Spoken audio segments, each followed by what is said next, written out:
नमस्कार दोस्तों, स्वागत है आपका आज के मुख्य समाचारों में। जी हां दोस्तों, आपको यहां पर देखने को मिलेंगे आज दिन भर की तमाम बड़ी खबरें मुख्य समाचार ब्रेकिंग न्यूज अपडेट्स के रूप में। तो चलिए दोस्तों, जान लेते हैं आज की पहली बड़ी खबर। मॉब लिंचिंग के लिए मृत्युदंड, भारतीय आपराधिक कानूनों में बड़े बदलाव की घोषणा। जी हां दोस्तों, गृह मंत्री अमित शाह ने लोकसभा में 3 बिल पेश किए। 3 बिल पेश करते हुए सदन में अमित शाह ने कहा कि अंग्रेजों के जमाने के आपराधिक कानून बदले जाएंगे। 1860 का आईपीसी को बदला जाएगा, उसकी जगह भारतीय न्याय संहिता लेगी। दंड प्रक्रिया संहिता की जगह भारतीय नागरिक सुरक्षा संहिता लेगी, जबकि भारतीय साक्ष्य कानून की जगह भारतीय साक्ष्य लेगा।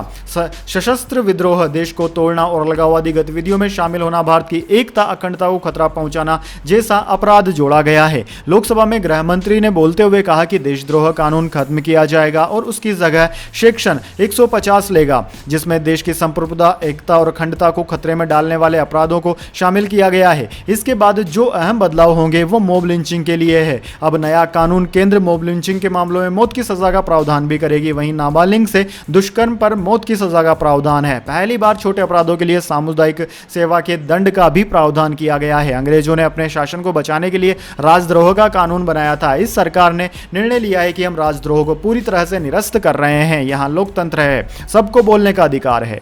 इसके बाद दोस्तों, अगली बड़ी खबर। कांग्रेस विधायक बोली, राहुल गांधी को लड़कियों की कमी नहीं। फ्लाइंग किस विवाद पर कहा, देना होगा तो लड़की को देंगे, 50 साल की बूढ़ी को क्यों।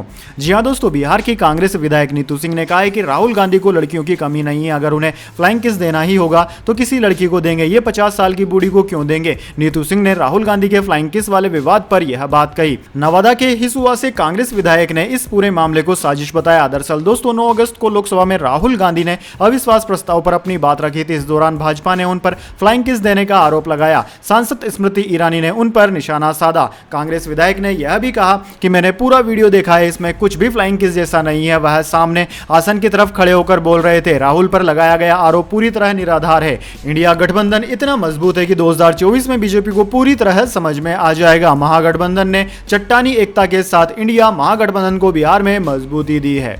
इसके बाद दोस्तों, अगली बड़ी खबर। प्रधानमंत्री मोदी मणिपुर पर हंस हंस कर बोले, ये शोभा नहीं देता। राहुल गांधी ने कहा, प्रधानमंत्री मणिपुर को जलाना चाहते हैं, बचाना नहीं। जी हां दोस्तों, कांग्रेस सांसद राहुल गांधी ने शुक्रवार को प्रधानमंत्री मोदी पर जमकर हमला बोला। उन्होंने कहा कि कल पीएम मोदी ने संसद में 2 घंटे 13 मिनट तक भाषण दिया, जिसके अंत में 2 मिनट मणिपुर की बात की। प्रेस कॉन्फ्रेंस कर राहुल गांधी ने कहा कि मणिपुर में महीनों से आग लगी हुई है, हत्या और बलात्कार की घटनाएं हो रही है। प्रधानमंत्री कल सदन में हंस रहे थे, चुटकुले सुना रहे थे, ये उनको शोभा नहीं देता। विषय कांग्रेस या मैं नहीं था, मणिपुर था। राहुल गांधी ने कहा कि मैंने सदन में यूं ही नहीं कह दिया कि नरेंद्र मोदी और अमित शाह ने भारत माता की हत्या कर दी है। मणिपुर में हमें मैतेई इलाके में कहा गया कि आपकी सुरक्षा टीम में अगर कोई कुकी आया तो उसकी हत्या कर देंगे। यही बात कुकी इलाके में मैतेई के लिए कही गई। राज्य की हत्या कर दी गई और उसे बांट दिया गया। इसलिए मैंने कहा कि बीजेपी ने मणिपुर में हिंदुस्तान की हत्या की है। कांग्रेस सांसद ने कहा कि पीएम जा नहीं सकते तो कम से कम बोले तो सही। भारतीय सेना इस नाटक को 2 दिन में रोक सकती है, लेकिन पीएम मणिपुर को जलाना चाहते हैं और आग को बुझाना नहीं चाहते। उन्होंने कहा कि 19 साल के अनुभव में मैंने मणिपुर में जो देखा और सुना वह कभी नहीं देखा। संसद में मैंने जो कहा कि वो खोखले शब्द नहीं है। पहली बार संसद के रिकॉर्ड से भारत माता शब्द हटाया गया, यह अपमान है। अब भारत माता शब्द संसद में नहीं बोल सकते। इसके बाद दोस्तों, अगली बड़ी खबर। हेट क्राइम और हेट स्पीच पूरी तरह अस्वीकार्य, इस समस्या का हल निकालना होगा, सुप्रीम कोर्ट ने कहा। जी हां दोस्तों, नूह के बाद महापंचायतों में मुस्लिमों के खिलाफ अभियान के विरोध में सुप्रीम कोर्ट में याचिका दाखिल की गई है। हेट स्पीच और हेट क्राइम पर सुप्रीम कोर्ट सख्त हो गया है। सुप्रीम कोर्ट ने कहा है कि हेट क्राइम और हेट स्पीच पूरी तरह अस्वीकार्य है। भविष्य में ऐसी घटनाएं न हो, मैकेनिज्म बनाना जरूरी है। हमें इस समस्या का हल निकालना होगा। सुप्रीम कोर्ट ने केंद्र से ऐसी घटनाओं को रोकने का प्रस्ताव मांगा। सुप्रीम कोर्ट ने फिलहाल रैलियों आदि पर रोक लगाने का आदेश देने से इनकार किया। सुप्रीम कोर्ट ने याचिकाकर्ताओं से कहा कि वे अपने पास उपलब्ध हेट स्पीच के मटेरियल को तहसीन पूनावाला फैसले के मुताबिक नोडल अफसर को दें। नोडल अफसर कमेटी को इस तरह की शिकायतों के निवारण के लिए समय समय पर मिलना चाहिए। इसके बाद दोस्तों, अगली बड़ी खबर। डॉक्टर अब बदतमीज और हिंसक मरीजों का इलाज करने से कर सकते हैं इनकार, मेडिकल संस्था ने कहा। जी हां दोस्तों, देश में आए दिनों डॉक्टर्स के साथ मारपीट की घटना घटनाएं सामने आती रहती है, लेकिन डॉक्टर अब अपमानजनक, अनियंत्रित और हिंसक मरीजों या फिर रिश्तेदारों का इलाज करने से इनकार कर सकते हैं। इस बारे में national medical commission registered medical practitioner ने जानकारी दी है। इसे डॉक्टर के खिलाफ हिंसा की चल रही घटनाओं को रोकने की दिशा में एक बड़ा कदम माना जा रहा है। मरीजों के प्रति आरएमपी के कर्तव्यों की अधिसूचना में कहा गया है कि रोगी की देखभाल करने वाला आरएमपी अपने कार्यों के लिए पूरी तरह से जवाबदेह होगा और उचित शुल्क का हकदार होगा। अपमानजनक, अनियंत्रित और हिंसक रोगियों या रिश्तेदारों के मामले में आरएमपी व्यवहार का दस्तावेजीकरण और रिपोर्ट कर सकता है और रोगी का इलाज करने से इनकार कर सकता है। ऐसे मरीजों को आगे के इलाज के लिए कहीं और रेफर किया जाना चाहिए। ये नए नियम मेडिकल काउंसिल ऑफ इंडिया के मेडिकल एथिक्स कोड 2002 की जगह लेंगे। यह पहली बार है कि डॉक्टरों को अनियंत्रित और हिंसक मरीजों का इलाज करने से इनकार करने का अधिकार होगा। इस कदम का उद्देश्य डॉक्टरों के खिलाफ हिंसा को रोकना है। इसके बाद दोस्तों अगली बड़ी खबर, भारतीय कुश्ती महासंघ के चुनाव पर हाईकोर्ट ने लगाई रोक, कल होनी थी वोटिंग। जी हां दोस्तों, पंजाब हरियाणा हाईकोर्ट ने WFI यानी कि रेसलिंग फेडरेशन ऑफ इंडिया के चुनाव पर अगले आदेश तक रोक लगा दी है। कुश्ती संघ के लिए 12 अगस्त को चुनाव होना था। दरअसल दोस्तों 4 उम्मीदवार अध्यक्ष पद पर, जबकि 3 वरिष्ठ उपाध्यक्ष, 6 उपाध्यक्ष, 3 महासचिव, 2 कोषाध्यक्ष, संयुक्त सचिव और 9 उम्मीदवार कार्यकारी सदस्य पद के लिए मैदान में हैं। 15 पदों पर 30 उम्मीदवारों ने नामांकन किया है। अध्यक्ष पद पर एक महिला ने भी आवेदन किया है। अध्यक्ष पद पर संजय सिंह के नामांकन को लेकर मामला कोर्ट पहुंचा था। संजय को कुश्ती संघ के पूर्व अध्यक्ष और महिला पहलवानों के यौन उत्पीड़न के आरोपों में घिरे ब्रजभूषण शरण सिंह का करीबी बताया जाता है। उनकी उम्मीदवारी के खिलाफ बजरंग पूनिया सहित प्रदर्शनकारी पहलवानों ने एतराज जताया था। उन्होंने खेल मंत्री अनुराग ठाकुर से भी मुलाकात कर यह मुद्दा उठाया था। प्रदर्शनकारी पहलवान अध्यक्ष पद की एकमात्र महिला उम्मीदवार अनीता शोणारो का समर्थन कर रहे हैं। अनीता राष्ट्रमंडल खेलों की पूर्व स्वर्ण पदक विजेता और ब्रजभूषण के खिलाफ यौन उत्पीड़न के मामले में गवाह है। WFI कार्यकारी समिति के सदस्यों की सूची में एकमात्र महिला उम्मीदवार अनीता शोरान उड़ीसी का प्रतिनिधित्व करती है। इसके बाद दोस्तों अगली बड़ी खबर, हरियाणा खाप और किसान यूनियनों ने मोनू मानेसर की गिरफ्तारी की मांग उठाई, नूहू में की शांति की अपील।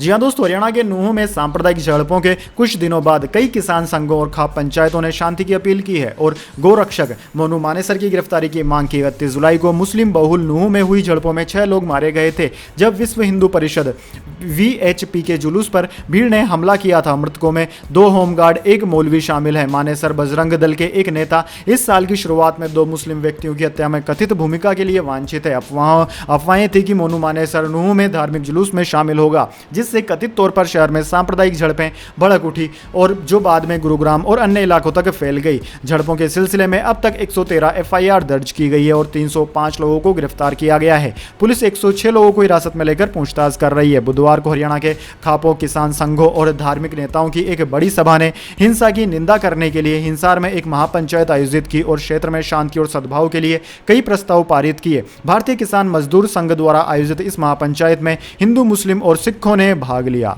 इसके बाद दोस्तों अगली बड़ी खबर, चंद्रयान 3 के सामने अब मुश्किल दौर की चुनौती, अगले 12 दिन बेहद अहम।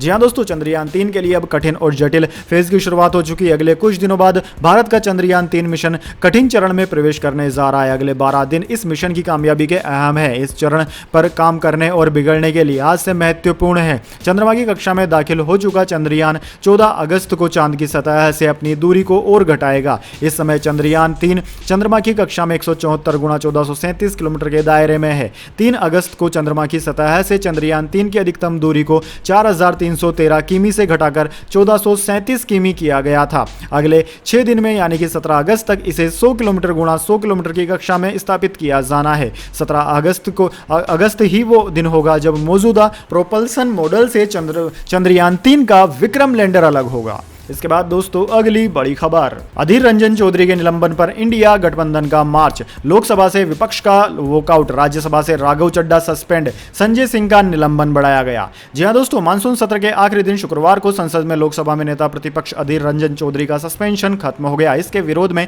विपक्ष के नेताओं ने दोनों सदनों में हंगामा किया। INDIA यानी कि इंडिया गठबंधन के सांसदों ने लोकसभा की कार्यवाही का बहिष्कार करने का फैसला लिया। बाद में सदन की कार्यवाही को अनिश्चितकाल के लिए स्थगित कर दिया गया। इसके बाद दोपहर 1:30 बजे विपक्षी सांसदों ने संसद परिसर में मार्च निकाला। इस प्रदर्शन में सोनिया गांधी, राहुल गांधी समेत सभी विपक्षी सांसद शामिल हुए। उधर दोस्तों राज्यसभा में लोकसभा में नेता प्रतिपक्ष अधीर रंजन चौधरी के सस्पेंशन का मुद्दा उठा। वहीं दोस्तों राज्यसभा के सभापति जगदीप धनखड़ ने आम आदमी पार्टी सांसद राघव चड्ढा को निलंबित कर दिया है। सांसद संजय सिंह का निलंबन भी बढ़ा दिया गया है। अधीर रंजन समेत तीनों सांसद विशेषाधिकार समिति की रिपोर्ट आने तक निलंबित रहेंगे। राज्यसभा में नेता प्रतिपक्ष मल्लिकार्जुन खड़गे ने विपक्षी सदस्यों के निलंबन का मुद्दा उठाया। हाथ जोड़ते हुए सभापति जगदीप धनखड़ से कहा कि प्लीज मेरा माइक बंद न करें। दरअसल जैसे ही खड़गे बोलने के लिए उठे, सभापति उन्हें रोकने लगे। खड़गे ने आगे कहा कि हम तो इसमें विश्वास रखते हैं कि जो कल करने का है उसे आज करो, आज करने का है उसे अभी करो, पल में प्ले होगा, फिर करोगे कब। सर डिबेट में छोटी मोटी बात होती रहती है, जब एक दूसरे के विषय में कहते हैं